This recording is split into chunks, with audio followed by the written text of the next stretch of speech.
ರಾಜ್ಯದ ಮತ್ತೊಬ್ಬ ಪ್ರಭಾವಿ ಸಚಿವನಿಗೆ ಸಂಕಷ್ಟ ಫಿಕ್ಸ್. ಅಪೆಕ್ಸ್ ಬ್ಯಾಂಕ್ ಹಗರಣದಲ್ಲಿ ರಾಜ್ಯದ ಮಂತ್ರಿಗೆ ಟ್ರಬಲ್ ಶುರುವಾಗಿದೆ. ಮೂಡ ವಾಲ್ಮೀಕಿ ನಂತರ apex bank scam. Apex bank ಸ್ಕ್ಯಾಮ್ನಲ್ಲಿ ಸಚಿವ ರಾಜಣ್ಣಗೆ ಸಂಕಷ್ಟ ಶುರುವಾಗಿದೆ.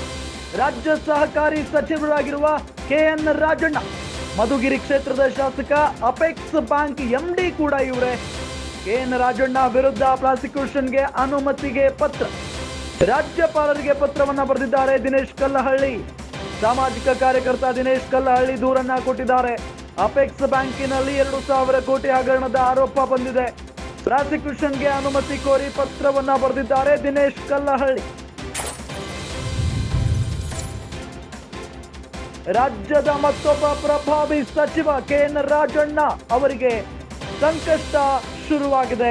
ಅಪೆಕ್ಸ್ ಬ್ಯಾಂಕ್ ಹಗರಣದಲ್ಲಿ ರಾಜ್ಯದ ಮಂತ್ರಿಗೆ ಟ್ರಬಲ್ ಶುರುವಾಗಿರೋದು.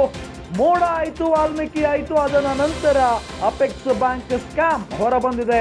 ಅಪೆಕ್ಸ್ ಬ್ಯಾಂಕ್ ಸ್ಕ್ಯಾಮ್ನಲ್ಲಿ ರಾಜಣ್ಣಗೆ ಸಂಕಷ್ಟ ಶುರುವಾಗಿದೆ. ಈಗ ಕೆಎನ್ ರಾಜಣ್ಣ ವಿರುದ್ಧ ಪ್ರಾಸಿಕ್ಯೂಷನ್ಗೆ ಅನುಮತಿ ಕೋರಿ ಪತ್ರವನ್ನ ಬರೆಯಲಾಗಿದೆ ದಿನೇಶ್ ಕಲ್ಲಹಳ್ಳಿ ಅವರಿಂದ. ಸಾಮಾಜಿಕ ಕಾರ್ಯಕರ್ತ ದಿನೇಶ್ ಕಲ್ಲಹಳ್ಳಿ ದೂರು ಕೊಟ್ಟಿದ್ದಾರೆ. ಅಪೆಕ್ಸ್ ಬ್ಯಾಂಕ್ನಲ್ಲಿ 2,000 ಕೋಟಿ ಹಗರಣದ ಆರೋಪ ಕೇಳಿ ಬಂದಿದೆ. ಪ್ರಾಸಿಕ್ಯೂಷನ್ಗೆ ಅನುಮತಿ ಕೋರಿ ಪತ್ರವನ್ನ ಬರೆದಿದ್ದಾರೆ ಇಲ್ಲಿ ದಿನೇಶ್ ಕಲ್ಲಹಳ್ಳಿ.